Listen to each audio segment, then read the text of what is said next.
নিৰ্লজ্জ ধিক চৰকাৰ অকৰ্মণ্য জনপ্ৰতিনিধিৰ ফিতাহি মৰা কথা আৰু মুখ চুপতিৰ বাহিৰে আন যেন একো কামেই নাই মূৰৰ পৰা গেলিছে দৰসিং ৰংহাঙৰ হাওৰাঘাটৰ বিধানসভা সমষ্টি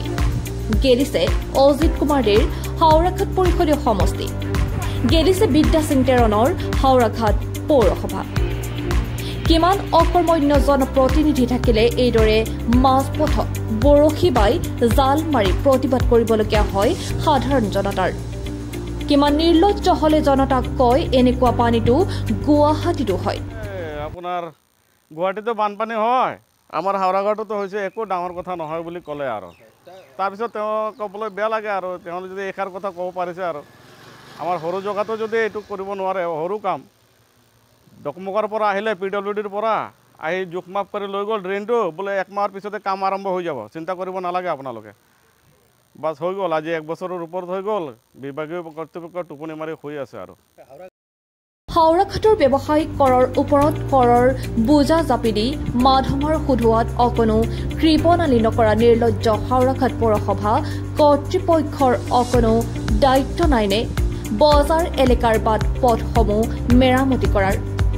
হিমন্ত বিশ্ব শৰ্মাৰ মন্ত্ৰীসভাত মন্ত্ৰিত্ব লাভৰ বাবে জোৰদাৰ অভিযান অব্যাহত ৰখা হাওৰাঘাট বিধানসভা সমষ্টিৰ বিধায়ক ডাঙৰীয়া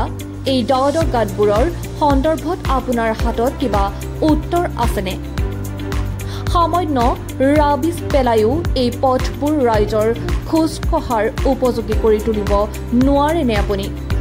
আপোনাৰ হুৱে বাৱে সনা পিটিকা কৰি থকা হাওৰাঘাটৰ নেতাবোৰৰ কিবা কাম আছেনে বাৰু এইজন আকৌ বিজেপি জ্যেষ্ঠ নেতা হোৱাৰ সুবাদত আমদানি কৰি দলীয় টিকট প্ৰদান কৰা হ'ল হাওৰাঘাটত যাৰ দুৰ্ভোগ ভুগিছে এতিয়া হাওৰাঘাটৰ সৰ্বসাধাৰণ জনতাই পৰিষদৰ সন্মানীয় উপাধ্যক্ষৰ আসনখনত অলংকৃত হৈ আছে ঠিকেই কিন্তু নিজৰ পৰিষদীয় সমষ্টিটোৰ দুৰাৱস্থা দেখিও একো কৰিব নোৱাৰে তেওঁ কিয়নো পৰিষদৰ মুখ্য কাৰ্যবাহী সদস্য তুলিৰাম ৰংহাঙৰ নেতৃত্বাধীন পৰিষদখনত 2-4জনৰ বাদে সকলোৱে এক প্ৰকাৰ অসহায় এতিয়া তেনেস্থলত এই জৰাজীৰ্ণ বাটপথসমূহ ৰাইজে বৰশী নাবাই জাল নামাৰি কৰিবনো কি এই পদক্ষেপ লোৱাৰ মেইন উদ্দেশ্যটো হৈছে যে আমাৰ হাওৰাঘাটৰ যোনটো পৌৰ নিগম আছে তাত মুঠ মানে আমাৰ হাওৰাঘাটত 5টা ৱাৰ্ড আছে এই 5টা ৱাৰ্ডত যিসকল মানে প্ৰতিনিধি আছে মানে আমাৰ সেইসকলক মানে আমি যোৱা 5 বছৰে দেখিলোঁ যে যোনবিলাক মানে ব্যক্তিক্ৰমী মানে ধৰক আপোনাৰ যোনবিলাক ৰাস্তা পদূলি নিৰ্মাণ কৰিব লাগে সেইটো ক্ষেত্ৰত মানে একেবাৰে একদম জুৰুলা মানে একদম নাই বুলিয়ে ক'ব পাৰি আৰু যেহেতু মানে আমাৰ হাওৰাঘাটবাসী লগতে আমাৰ বহুতো ছাত্ৰ সংগঠনো আছে মানে এই আৰু উপৰিকে মানে পদক্ষেপ লৈছে তথাপিও মানে আমি বাৰংবাৰ জনোৱাৰ পিছতো যাতে এই পৰিস্থিতি হৈ আছে তাৰ ওপৰত মানে আমি বৰ লজ্জিত আৰু আমি টাউন কমিটিৰ যিসকল প্ৰতিনিধি আছে সেইসকলক আমি ধিক্কাৰ জনাইছোঁ যে আগন্তুক দিনত যাতে এইবোৰ যাতে হাওৰাঘাটত নহয় লগতে আমি দেখা পাইছোঁ যে যোৱা 5 বছৰ যিজন মানে আমাৰ চেয়াৰমেন আছিলে ধৰক পৌৰসভা অধ্যক্ষ তেখেতৰ